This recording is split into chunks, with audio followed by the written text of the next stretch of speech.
رحلتك التعليمية لسه منتهتش أو بالأصح لسه بتبتدي.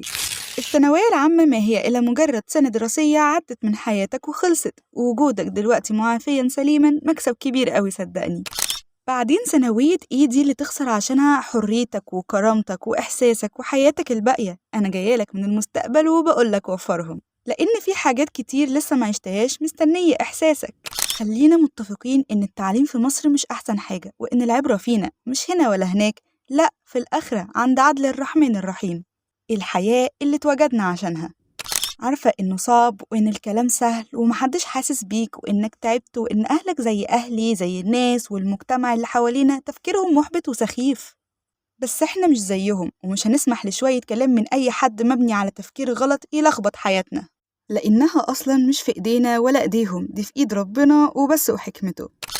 وأخيرا عايزاك تاخد استراحة محارب بجد وتريح نفسك من كل التوتر والضغط ده، لأنه مكتوب من قبل ما تتخلق.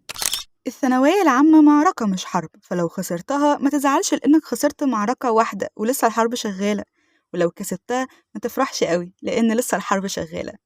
يلا منشن لصاحبك اللي لسه مخلص وقوله الكلمتين دول، واستنى من كل واحد منكم إنه يشاركنا تجربته أيا كانت هي إيه.